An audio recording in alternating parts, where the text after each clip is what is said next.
They told me for years there was no money in podcasting. Well, they were all wrong. So let's move on to the audio series, because the audio series is very interesting. I've met a lot of life coaches who do and do not have podcasts, but never someone who has their own audio series. So why an audio series as opposed to, like, I guess, an audio book or even a podcast? Yeah. I don't like to direct people on what I think they should do with their life. I don't like to quote I love learning from books. And obviously I'm like, all of us are just walking greatest hits of things, every experience and everything we've read.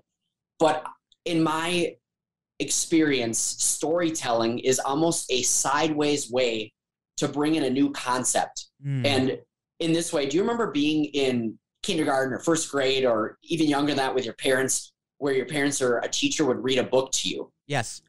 Okay. And you at least get to figure out your imagination, unless the teacher shows you pictures, you get to use your imagination to picture what your version of the character looks like, what the circumstances and the surroundings look like.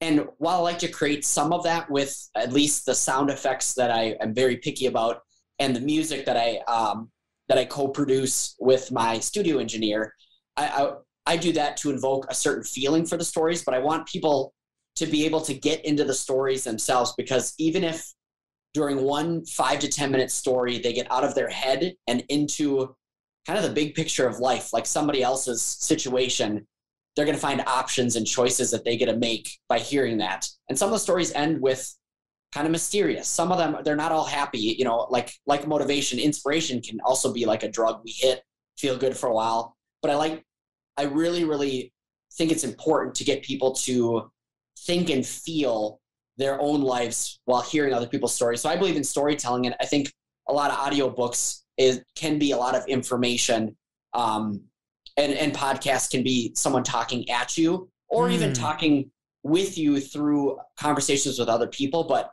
to me, storytelling is just it's an ancient but also very, very effective way of getting ideas out into the open. Okay. I can rock with that. It is, podcasting is a form of storytelling. Don't get me wrong, but sure. your audio series, is very well produced. That was the first thing I noticed. I was like, this is the real deal. Like the music, the sound effects, the editing, like you can tell it took a lot of time. It took probably a lot of money to make. So I can definitely understand the idea of putting it behind a paywall. So I'm not criticizing that at all, because it is a very impressive piece of work. And I do appreciate the storytelling angle, because I'm a storyteller. I can definitely consider myself a storyteller. And I do one day want to do the level of production you do with the audio series, 1,000%. So I guess, how would you describe it what's the elevator pitch for the audio series?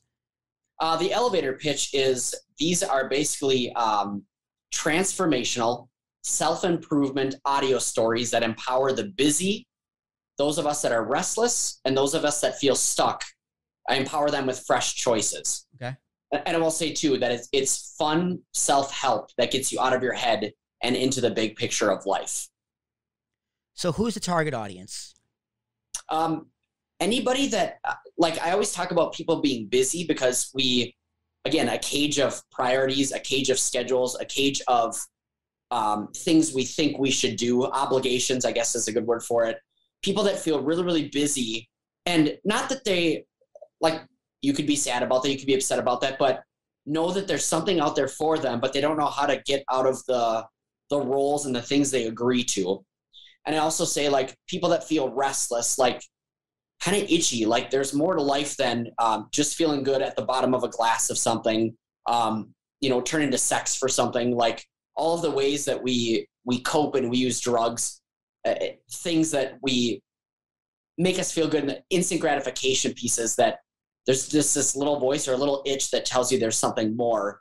And then people that I hear from a lot of people, like, I feel stuck in my situations, but when I hear these, sometimes it brings on conversations that they have with their significant other or other people. Sometimes even for that moment while they're driving in their car and listening, it makes them feel like they're not in their head. They're not feeling stuck in those moments. So the busy, restless, and stuck are for who they are. Because when I first started, talking about these albums and marketing them, I'm like, they're for everybody.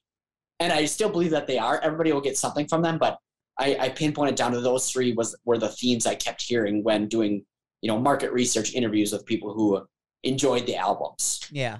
Saying, oh, it's for everybody. It's like, well, yeah, duh. But like, it needs to be more targeted. Like, this podcast is for anybody who has or is interested in starting a podcast, right? Because like, I like to talk to people who are interested in stories and storytellers, and some. That's the Ambiguous podcast solution. This one's just people I find interesting. That's just this is a me podcast, right? This is for me. A lot of podcasts for me. I podcast very selfishly. The Ambiguous podcast solution is for people who have or are interested in starting a podcast. But my target audience is podcasters. So they can listen to me like, oh, that's a great idea. I'm going to do that. Or they can listen like, oh, that's a great idea for a podcast. I'm going to start something similar. So you definitely but yeah, anybody can listen to it. You want anybody to listen to it. But I like that it is a little more targeted.